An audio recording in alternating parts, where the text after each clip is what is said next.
Welcome, everyone, to Life Beyond 6 Feet. I'm Damien from RKB Paranormal, and this week I have a very special episode. I have my really good friend of a very long time and a team member of RKB Paranormal. Ted, welcome to the show, man. Hey, nice to meet you. Thank you. Oh, nice to meet you too, sir. Yeah. Anyway, me and Ted, God, we've known each other at least a good 15 years or so, maybe longer. Right. Yeah. And one of our common interests since we've known each other has always been the spooky shit, paranormal, even the horror stuff. But kind of tell everybody kind of what got you into the paranormal, kind of what got those kind of gears turning in your head. Like, man, that's some cool stuff. I'd like to chase after that one day. Yeah. My family, like my granny, my my mom, my uncle and aunt, they all lived in Cotton Town, and they lived in a house that was built on a Indian reservation. No hell. And she would tell me like a lot of stories of somewhat what went on in that place. And it was like way before my time, but uh my granny one night said that the doors kept opening and shutting. She heard a lot of bangs. Shit moved all the time. And like my granddaddy was a real estate agent, so he was gone all the time. So he really didn't experience anything because he would come home late, and you know, so it was just them, my granny, and all of them. They all experienced all that, and I was like, oh crap, I would like to see stuff or see something move or something Right. like that. So I was, when I got older, well, from far as I can remember, I think it was starting at 5. I was going back and forth to Georgia, and she lived in a 2-story house. And my first encounter with something paranormal was late one night watching horror movies and sitting on the bed, chilling. And coming up the stairs I heard like a bell, like a cat would have on its collar or something. I heard that, and I was like, nah, it's something on a movie. I didn't think that much of it. So I was just sitting there watching again, and then I heard it again, but it was like closer, and it was like right beside the bed, and I was like, what the hell? I was like, it's still on a movie, ain't really nothing. Then I heard it under the bed. Oh hell. So yeah. So I think there was like on the nightstand in the drawer, I think, she had a couple of collars in there, and one of them had a bell on them. So I opened that up, and of course, it was in there, but it didn't move or anything. So anyway, I heard it again while I was looking underneath the bed, and that kind of freaked me out. And this was like at 1 o'clock in the morning, so I ran down the stairs to my granny's room, and I was like, I'm freaked out. I heard a bell, and it come, it was coming up the stairs, and I heard it under the bed and all this stuff. And she was like, don't be scared or anything. It's Pierre. And I was like, who the hell is Pierre? And she said, well, it was one of her dogs that passed away like a couple of years, before me. And she had it stuffed. Oh. And that was pretty freaky. And then I saw the bell on its collar. So I heard it one more time, and I called out Pierre, and and all that. And then a lot of stuff's going through my head, and I can't even think. So your first paranormal encounter was with a ghost dog. Yeah, pretty much. That's pretty crazy. I don't really know what I would do at 5 years old, hearing a jingling bell, and then my grandmother say, "Oh, that's just my dead dog," Yeah. It was So pretty creepy, and I was that's like, "What the that's hell?" that's that's that's creepy, but it's awesome at the same time, for what we do and what we're into and stuff. So what's some other stuff that you kind of encountered growing up? Uh, I hadn't encountered this, but I know that my great great granddaddy built a house, and he died in that house. Um, my great granny died in that house. My granddaddy passed away in that house. Oh man. So all them people is in that house. But Mm. I hadn't experienced anything in that house, but I do know that one of my friends saw my great granny and he, you know, explained her to a T, and we're like, yeah, that's Lee Bell. You know, Oh wow. she's but like my mom heard like her she used to stuff her feet Mm-hmm. when she walked. She used to slide her feet, and she's heard that. Everybody else has heard that, and I hadn't heard it. Um, my other great granny, she passed away, and then one night went up to the cemetery, and we was trying to talk to her, Mm-hmm. communicate with her. We had one of those digital recorders, and we didn't hear anything there. But when we got back to the house, we heard I heard my mom say, "Well, Brett, we're here. We're trying to communicate with you. We're trying to tell you that we love you and all this stuff. And then just right after that, plain clear as me and you were talking, we heard, "I'm here," and I Oh was wow. like, "Holy crap!" So Oh had that, and I'm trying to think of stuff, but my head is blank right now. well, It's man, weird. like I said, we worked together. This was just something we always kind of talked about, in between, throwing truck and all this other stuff. Because working at Walmart, we had to pass the time somehow. So, Right. and what about this experience? I remember, yeah, I think it's in your bio for the website about something experience at I think it was your grandfather's house. They said it was like you heard somebody in the back room arguing or something like that, and Oh yeah, yeah. Um, it was at my mom's trailer, and we were just all sitting there in the because way when you go in, there's a living room, and then right to the right is a bathroom, and then a bedroom. But if you go through the living room, through the kitchen, there's a little hallway, and it leads to the bedroom in there. So it's like right around in that area is where we heard um, some two guys arguing, and it hmm, sounded like over like a maybe a poker match or something. hmm, So because we the arguing, I mean, it was loud. It was like the TV in here. I don't know hmm. if you can hear it, but I mean, it was pretty damn loud. And then I asked my mom about it, and she said it was one of my relatives. I think it was, if I can remember right, I think it was like my great great granddaddy, because he would like to argue a lot too. Right. On top of poker and stuff, he would argue with anything. So yeah, Hmm. that was pretty wild. I bet just to be sitting there like just chilling, hanging out, whatever, and start hearing two random people. It's not even in the house Well, we screaming at thought it each was other. right, because we thought it was a TV again. I mean, we didn't really think of nothing of it, but the way the trailer sits, it sits like that, and then it's like you go in that little hallway. There's a door that's leading out, like it would be the um, back way.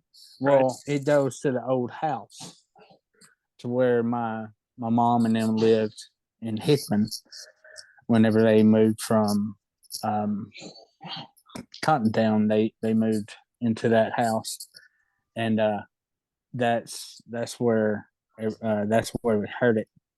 Hmm. So that was pretty wild. Yeah, that is. And speaking of Hickman, did you ever frequent Ghost Town quite a bit? Yes. When I worked at Cracker Barrel, I don't know how, but my mom found out about this place. It's called, I guess they call it Ghost Town, Mm-hmm. because I know that's what we called it. But we went there like quite a bit, like on the weekends, and we would sneak in there. At the time, you could actually sneak and go in there without a problem. Like now, they got it all fenced off. But Mm-hmm. um, from what I can understand about that place, it was like maybe a hotel, maybe I think, and I then think so. Yeah. like at the end of it, there's like a, I think it was like a dance hall. I think it was, I and it can't. was like creek ran underneath it and stuff. It was pretty wicked. Yeah, Um, it was something to do with the springs or something through there. Like that's why they were trying to build up some kind of little town, and it didn't really last very long. no, no, Now, you saying you kind of snuck into these places? Did you ever experience anything when you guys were sneaking in?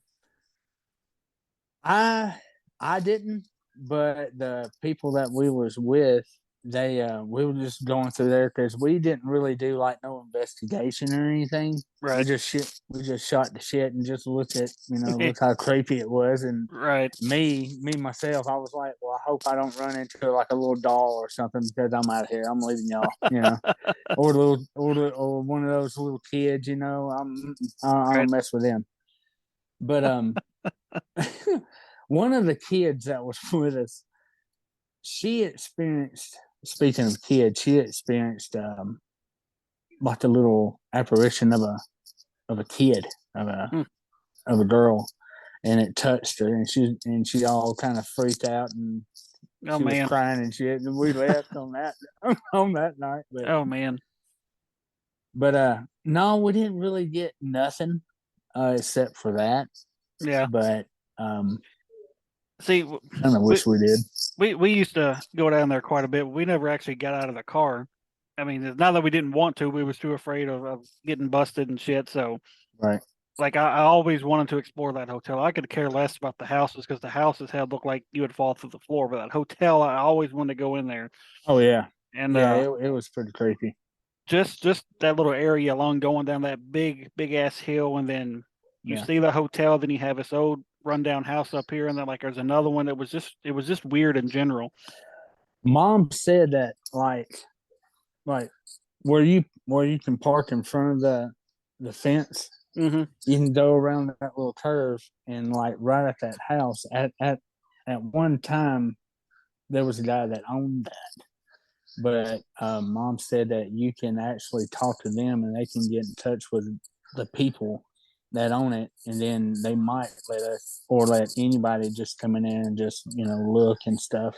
Right. That she heard something like that they would let you go in there and look, but I mean I don't know, but Yeah. I wouldn't mind it. no, me Uh, neither. and like I said, me and you've known each other for years and years, and after we stopped working together, like most people do, we kind of lost touch for a little bit. And Yeah. you actually sold us our car here back at the beginning of the year, and we kind of reconnected after that. And then when I reached out to you about joining the team, like your immediate response was like, "Fuck yeah, dude!" So when I reached out and asked you that, like, what was your initial thought about that? I was like, fuck yeah, dude. No, I mean, I was like so pumped because I was like, I mean, watching these shows, it was like, damn, I want to do that. I mean, Right. I actually, want to go experience something like that. Mm-hmm. Speaking of, we went to Werewolf Springs, I think it was in And Burns. Burns. Yeah. Yeah, we kind of heard some shit go through there, and that kind of got me amped up, a little bit. But I've always been fascinated with all this, Mm-hmm. and but no, that day that you told me that, I was like, fuck yeah, man, I'm ready to do Right. this, you know. And I remember while we were sitting there doing all the paperwork for the car and stuff, you had mentioned a couple of times, about wanting to go with us sometime. And when we were kind of going through the transition where we was wanting to add a couple of new people, and I told Kelly, I was like, Ted would be perfect. Like he's really into this stuff. He's real enthusiastic, and I was like, I think he'd be good for it. And she was like, message him. And I was like, here we go. And so yeah. And you actually went on your first investigation, official investigation. What was it back? I guess it was September now. So a couple Yeah. months ago to this place up in Kentucky, Paducah, Kentucky, called the Hotel Metropolitan. And for those that don't know, I actually just released our video from that night. It was a hopping night, and I know for Ted's very first investigation, it was super active. Um, so anybody that's listening, go to our YouTube channel and look up True Hauntings Hotel Metropolitan. There was some pretty crazy shit that happened that night, and it really didn't start, Ted, until we started playing some old music of people that used to stay there, Right. and we started, playing some. I think the very first song we played, I think, what was a BB King song, Yeah. and a couple minutes later, after that song ended, we started mapping in these figures on the SLS, and so we played another song, and it looked like those figures were dancing. Seeing that, because seeing it on TV, it don't really do it justice, Mm-hmm. because it's just like, oh, maybe that's just fake. They're just throwing that shit in there and all that. Right. No, it's not fake. Because when I saw it, my reaction was, "Holy fucking shit! That's Yeah. actually something right there in front of us." I mean, Right. I know we couldn't see it, but we saw it on that little screen, and Yeah. that blew my mind. And like I said, I was like, "Damn, it's real." and because I remember Kelly hollering out, "This it's mapping in two figures, a tall one and a small one." And then when we went over there, they were there for just a couple seconds and disappeared. Then we played that next song, they both popped back up. And I mean, you've seen it clear as day. It looked like the tall one was tapping his foot to the music, and it looked like that little one was just kind of breaking it down. And right when that song turned off, they both fucking Nothing. disappeared. And see, that's what freaked me out, because I was like, "Really?" I mean, they're only here for the party and just leave. Like, Right. hey, we're And going then somewhere else. right, and there was nothing over there in that area that it could have, mapped in as like a false positive, because if there was something there, it would have been mapping in. It would have mapped it in the entire time. Right. And so, that kind of got the activity started up. And I remember we were kind of taking a break, and you were downstairs, and you seen that door open in the kitchen the first time. And you were just like, man, this door just opened by itself. And that was the second time in 2 nights that the same door had opened. Right. And a little while later, we were taking another break, and no, we weren't even taking a break. I was videoing, Yeah. and I think you were maybe getting a drink or something. Yeah. And it's actually included in the YouTube video. You can hear you say, can you open that door again? And by the time we got over there, you come walking out of the kitchen, your eyes are all big, and you're like, "Oh fuck, man!" And we're like, "What's going on?" And you were like, "I just asked us to open the door again, and it opened." So what went through your head when you witnessed that?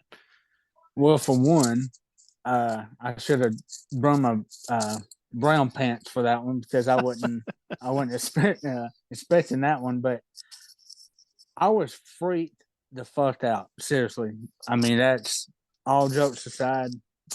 I mean, because one thing that it opens all that. I mean, yeah, that's cool, that's awesome. Hey, Mm-hmm. but when you ask it something and they actually do it, Mm-hmm. that's another whole level of like, Yeah. what the fuck, Right. When it just kind of opens, and you're like, "Oh, hey, the door just opened." Okay, but when something happens on command like that, you're dealing with an intelligent spirit. Yeah. And And so that, uh, and I remember after that second time, we stood in that kitchen for 20 fucking minutes just filming this door, hoping it would open one more time so we could capture it. the And and anticipation on that shit was just high strung, because I was sitting there like ready. I was ready for right. it, because I was like, yeah, come on, I know, it opened for me, so come on, do it again. And No. it had opened the night before when me and Kelly were there, when Miss Betty was kind of showing us around. It opened right in front of her. We kind of seen it Yeah. open, and after she left that night, Miss Betty, when she left, me and Kelly tried to debunk it like right then. Walking around, jumping up and down, pounding on the walls, seeing if something just kind of jarred it open, and it never moved. And when it opened that second time for you, we tried to debunk it again, and nothing. Right. And I think what was crazy is, the next morning when we were, telling Miss Betty about everything that happened that night, and she told us about this dude had murdered his brother in that kitchen. I was like, well, that's brand new information to me. I'm like, I wonder if that's who we was interacting with. See, that's what I was wondering too when she was saying that, and it kind of got me a little freaked out at that moment. I wish she would have told us beforehand, so we would have maybe had a name and stuff like that. But yeah, she welcomed us back anytime. So yeah, that'll be definitely a place we'll eventually go back to. And also that night, your first investigation, you did your very first Estes method. How did you enjoy that? I enjoyed the crap out of it, and when you was explaining it to me, because I was kind of getting my mind right for it. But experiencing that was like, holy shit, because when you're in there, because you was telling me, well, you're gonna hear stuff. I mean, and it's gonna come through. And then when you mention like, you'll whatever you hear, say it. So I heard names, I heard numbers. It said your name like 2 or 3 times. See, I'm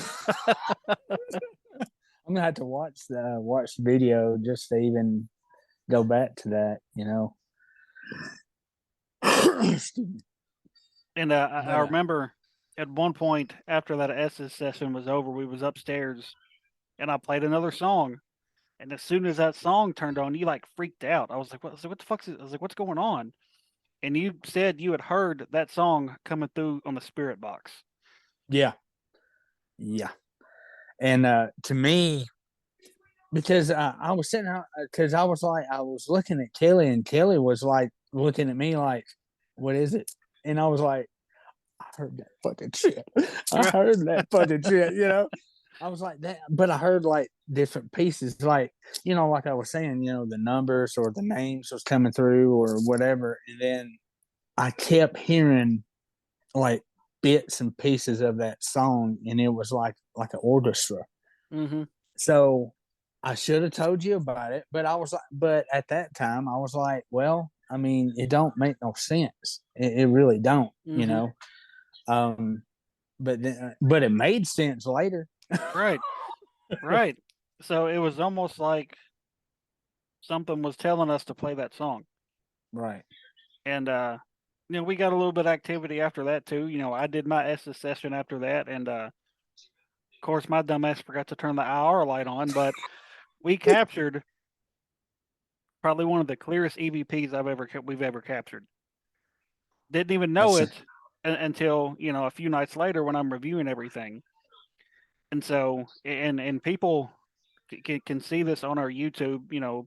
I'm in the middle of this same hallway that we played that song, and Ted heard that song, and so Ted and Kelly's behind me. I got the blindfold on, the headphones on, and I'm just spitting out whatever I'm hearing. And at one point, you can hear Ted. He goes, "Are you Pop?" And then I say something like, "I'm just trying," or something like that. Then you hear Kelly, my wife, kind of whisper, "Who's Pop?" And then right at the camera, clear as fucking day, you hear a guy whisper, "That's not my name." And I just got the chills just saying that. I mean, that was one of the clearest things I've ever heard. And what's crazy about that, and this is why I wish I would have had night vision on, because probably a minute and a half before that, I felt something touching me on my left arm. Like the first time it did it, it kind of like caressed my arm, like went up and down 2 or 3 times.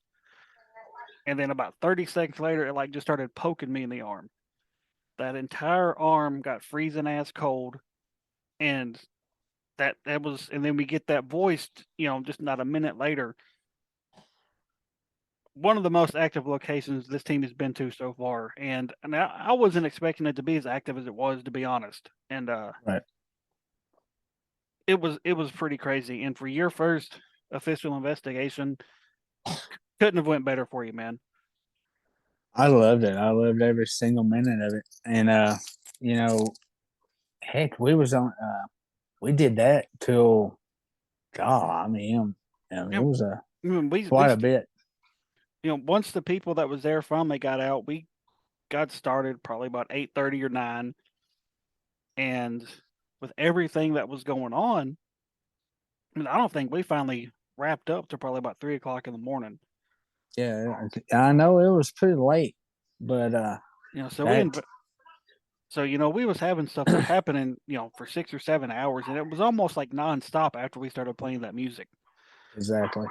So, I mean, if I would have known that would have been what got the stuff started, I would have played a song right off the bat because it was kind of dead for about the first 45 minutes to an hour, like nothing was Right. happening. And I was like, oh shit, I'm gonna play a song, and it's set it off, man. And that was one of the coolest nights I've ever had doing this. Oh yeah. And unfortunately, you didn't get to go with us the next round, but here in actually right at about a month, Rose Opera House up in Cynthia, Kentucky, man. We've never done Opera House, and you're going to be there to help us do it. And I think it's going to be a good night.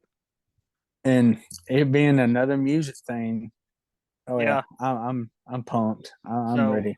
it's going to be interesting because I've heard some stuff about this place, and it's still an active theater, and there's going to be people in it right before we get in there because I think they show movies and stuff there and all kinds of stuff. So it's going to be a lot of energy going through that building during the day to kind of help stir a little bit of stuff up. So it's going to be a fun night.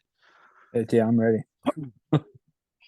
So what's some of the places at some point you want this team to travel to? Like if you got to pick like our next location, where would you pick? Well, of course, I'm gonna say Waverly Hills because I've never been there. Yeah. But other than the Holy Grail and all that stuff, Well, other than that, um, I'm thinking somewhere right around in Franklin, here, Franklin.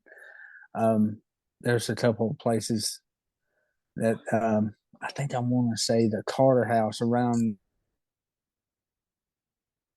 the Carter House. mm-hmm. The Hermitage, I heard it's pretty good. And see, you got the Carter House in Franklin. You got the Lotes House in Franklin.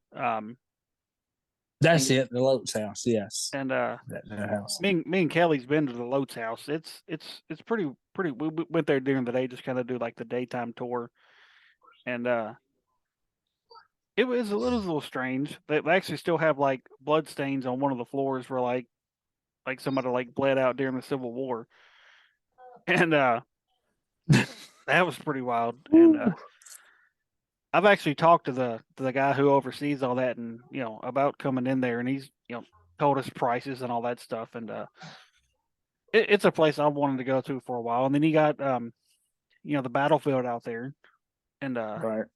which I've heard it's pretty active, and which that would be free. We would just have to like not get caught being out there after dark. And one one other place is that correct me if I'm wrong. Is it the Octagon? Octagon Hall, yeah, up in Yeah, Franklin, yeah, Kentucky, dude. yeah. That Because I've been hearing a lot of people, and including up there at the Paranormal Con that we just hmm got back from. hmm Everybody was talking about that, and I'm just like, I've never been, but I want to go. Well, I mean, I think it lives up to its reputation as being one of the most haunted places in the South, and actually the place we're going now in January, the old Stone Jail up in Franklin, Kentucky, it's like 5 minutes from the Octagon, and Oh shit! so we'll probably go up a little bit early and just to check out the Octagon because I know you've never Right. been, and it's a totally different vibe during the day though, but at night, man, it's like that motherfucker comes alive. it's it's it's pretty crazy, and you just mentioned the Paracon. We did our had our first convention just here a couple of weeks ago, the Phantom Paws and Historic Calls Paracon here in Tennessee, Lebanon, Tennessee. That was a good time. I mean, that was really fun, and I think we talked to more people than I was expecting to. Right. And more than just a quick, hey, how's it going? And keep walking. Like, we had people standing there legit talking to us for 15, 20 minutes at a time. Right. And I think what drew a lot of people in, especially those couple of guys, is because we had our equipment out. I don't think anybody else had their equipment out. No, And because they had like candy or something they're selling or yeah, something like that. hell, we But could have yeah, sold our equipment. I had that old woman pick up something, and she's like, "How much for this?" And I'm like, "It's not for sale. I'm sorry." But yeah, man, that was really fun, and I'm glad he was able to make it to our first Paracon.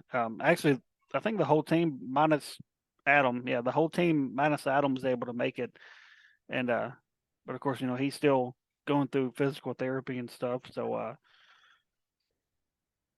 yeah, it was a good time, and I think they're going to try to do it again next year, and it was really fun. So, what are you going to do when you actually witness like some legit paranormal activity, like something being knocked off a shelf, or you see a full blown apparition? How are you going to react to that? Like, because I no don't want to, promises. because I don't want to come chasing you down and bringing you back in, man. No. I'm probably going to react of like I did with the door, Right, kind of like holy shit, right. and then have to have some brown pants on that one, because literally, because yeah, it's gonna be wild if because I know it's going to happen, and I've been, you know, I'm wanting to say, well, I'm going to prepare for it, but you You, really can't, yeah, you can't really you know, prepare for that because you go in with the mindset that you know anything can happen, right, but you don't know when it's going to happen, what's going to happen. None of that. So you're prepared, but you're not prepared.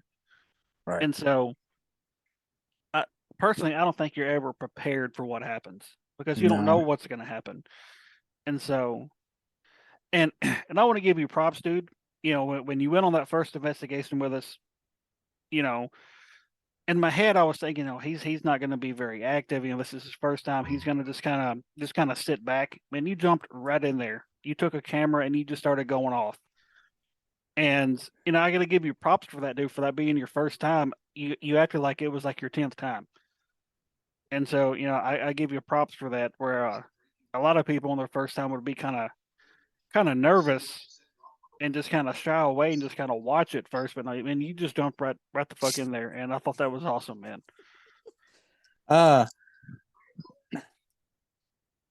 speaking of like preparing and stuff like that,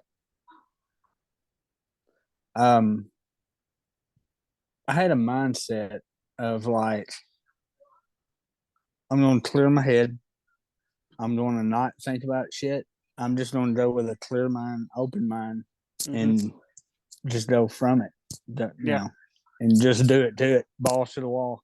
right. That's more or less what you got to do. I mean, it's like we say, you don't really know what's going to happen. You can't.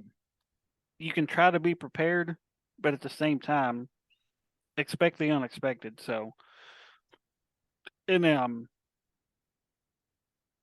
I really wish you'd have been there last year with us when that picture got knocked off the wall. I I remember when I first sent you that video, your reaction just through text was like, "Holy shit, man!" I was like, "Hey, man, that was wild stuff." And I literally had cold chills, and I even have cold chills right now to even talking about it. I mean, that's freaking wild. so how would you react? Say me and you swap shoes, and that was you that captured that. How would you react? There would have been a lot of holy fucking shit. I ain't gonna lie on that one. I probably would have went crazy. Like far as crazy, like just expressing my like Right. holy fuck. It was, man. I've watched that video. I know at least 150 times, and I get the chills every single time I watch it. It's just Yeah. one of those things that I've been told by a lot of like seasoned investigators is probably one of the best pieces of evidence they've ever seen. And it was captured out of sheer luck because, you know, you're in the dark, and so I was actually looking in the hall, I wasn't actually really looking at the screen. And so I wasn't really sure where I was even pointing the camera when it happened. And it was wild as shit, dude. And I hope at some point you get to experience something like that, whether Oh it's a yeah. picture being knocked off the wall or something being shoved off a shelf or hell, something being thrown at you. I've had stuff thrown at me before at Brushy Mountain. And when you're just standing there asking questions and you hear a rock crash right behind you.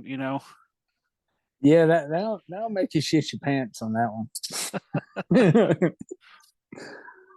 So next year, now we've actually already got one plan for the beginning of the year, the Old Stone Jail.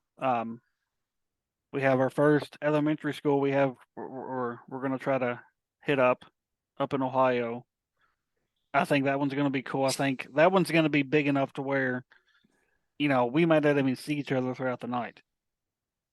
See, talking about that elementary school, I'm probably gonna be leaving some people. I ain't gonna lie. I'm pretty sure there's probably going to be some dolls spread throughout this building. I gotta get over my fear of that shit. I have to. I mean, I and, mean, and and speaking of dolls, I mean they have like dolls in Octagon. mm, Yeah, see, and then I don't know where it is, but they got a doll island that's supposed to be like highly yeah. active. I think that's like overseas somewhere. I think, I think so, but but I'm glad it's over there, not here. but yeah. So now we got the Old Stone Jail planned for next year. Actually, just here in a couple of months, we got Post Town Elementary. We plan on returning to Brushy Mountain, which you're gonna love Brushy, man. Just I the can't wait. the history of it alone is gonna blow your mind, dude. And we may have to put you down in the hole by yourself for a little bit. Oh yeah, And then we're wanting to go back to Octagon Hall next year. And then I think we're talking about doing the walking horse hotel. So we've got a pretty exciting year lined up next year, I'm so ready for it. and hopefully by the time we hit up Post Town, we'll have some new toys to play with. So I really want to get a thermal camera, and that'll be fun to play with. Oh yeah. Oh yeah, man. I had something I was gonna ask you just a second ago, and I went fucking blank on it. But hey, that's how we do it here. We just we Oh just yeah. go with the flow. Just wing it. That's the best way to do it. You know what I mean? Exactly. So, is there anything you want to ask me? You want to be the interviewer for a minute? There's not really, because my head is just like, Oh man, well Ted, I've been wanting to get you on here and talk to you for a minute. Kind of oh yeah, introduce our listeners to our teammates and stuff. I did one with me and Josh. I've been wanting to get you on here and chat with you. I want to do Mark, and so I want to try to get as many of the team members on here to kind of talk and chat. I know you've been on a couple of episodes with us. I think you might have been a little gun shy because you didn't talk too much, but hey, yep. but it happens. I'm getting there. Yeah, yeah, you are. So, but man, I really enjoyed this. Oh yeah. Like I said, here in about a month, we're gonna hit up at Opera House, and we're gonna tear it up, man. It's gonna be fun, and Oh, of course. I've been kind of racking my brain on some stuff to try up there. I don't know if I'm gonna try it with you or try it with myself or Kelly or who. It'll probably end up Right. being one of the guys because I may think of some crazy shit that the girls may not want to do. So, like, Bring it on. You know, just like the Rock says, bring it on. So, right? Yeah. May leave you somewhere by yourself for a few minutes to see how that works out. Oh yeah. Like way by yourself. Like we have to run to get to you if something happens. Oh shit. Oh man, hopefully you'll get touched or something that night, man. That's pretty wild to experience too. Oh yeah. I'm waiting on it. It'll happen in due time, sir. But Ted, again, I thank you, buddy, and everybody. For Ted Edney, I'm Damien from RKB Paranormal. We'll catch you guys next time. See y'all.